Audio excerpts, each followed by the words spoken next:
Let's kind of start first and foremost. I always think the first offering that any coach should start with is one-to-ones, and they are complementary one-to-ones in return for testimonials and feedback. So in getting ourselves going, I think it's really important that we put ourselves out there.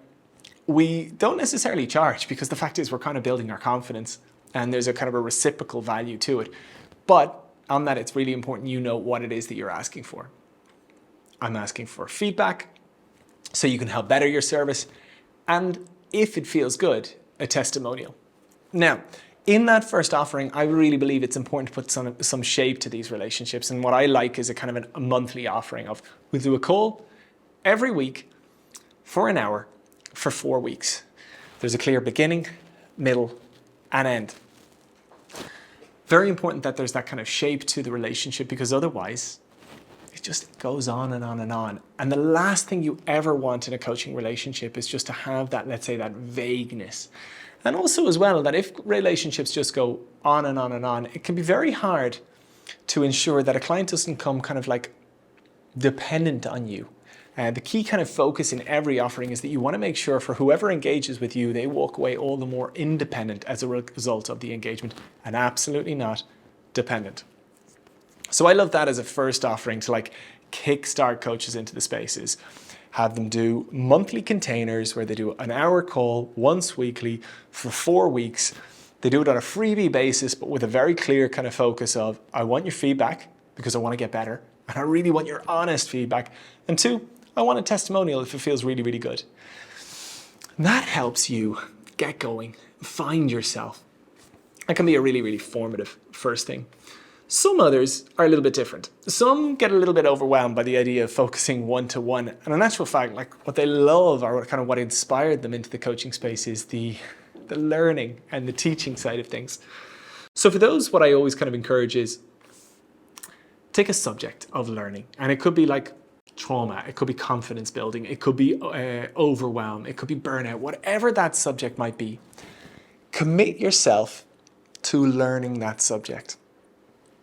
And as you commit yourself to learning that subject for, 2 months, again, clear beginning, middle, end.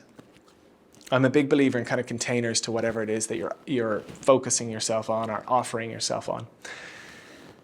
And over this period, for the first kind of month, I would encourage you to soak in the learnings, share with either your network in conversation or your bigger social media network in terms of posts, what it is that you're learning and what it is that you're finding fascinating. And as you share posts every few days, people start to connect you with this subject. People start to appreciate the lessons you're sharing. And although you're only learning it, you're also sharing it. And they kind of see that you're building a bit of a specialism in this space. After a month, I recommend putting on a workshop. And the workshop is simply like, if you've been following me, you would see that I've been studying up on burnout. I found some fascinating things. And so if you're interested, I'm going to host this live call where I'm going to share my learnings and answer any questions that you might have on the subject.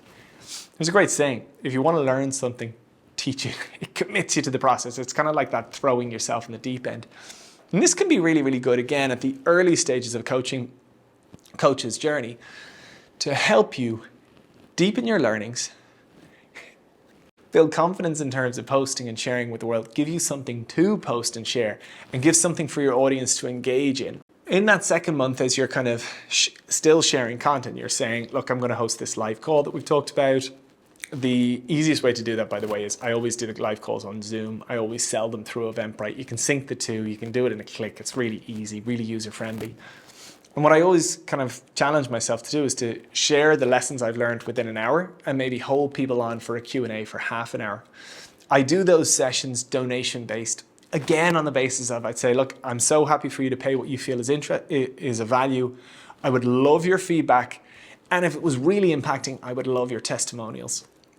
These are 2 very different ways of building your confidence as a coach. On one side, with a one-to-one offering, you build your understanding of how to work with somebody on an individual basis, meet them where they're at, tailor your way of working to the person in front of you and drive the most impact. On the other, You're working with the masses. You're putting yourself out there more on social media. You're building your confidence, not just in an area of expertise, but also in terms of sharing it.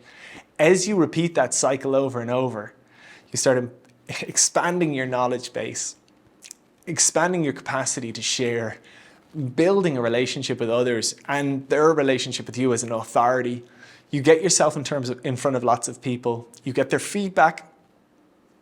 In some cases, if you're doing it really well, you get some testimonials and you get some donations in. So that's a real winner. These are my two kind of starting positions for coaches that are really, really good. And they kind of take you off on two different journeys. On the one-to-one side, if you start getting really good feedback and you start seeing really strong impact, you're going to start feeling your worth. And it's not going to feel good to do this for free anymore. You're going to know that somebody's going to have a really good experience. You're going to know that really there isn't too much constructive feedback. It's actually going to be positive, positive, positive. And you're also going to see the value in terms of the impact that you've brought to their life.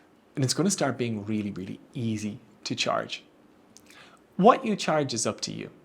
And on that, I would encourage you to not just feel into what feels good for you in terms of the timing, but also relativity to the impact you're serving and relative to the respect you want to command from whomever it is that's engaging you. Remembering that we don't just charge for ourselves. We charge to challenge somebody in terms of how much do they really want something.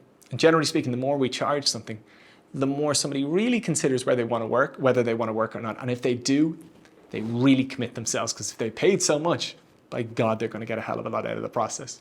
So there's a few factors to kind of think about when you're pricing, but I would challenge you to, as I said, not just think for yourself, but think for the client and think what's going to be helpful. And don't be afraid to just create a starting point.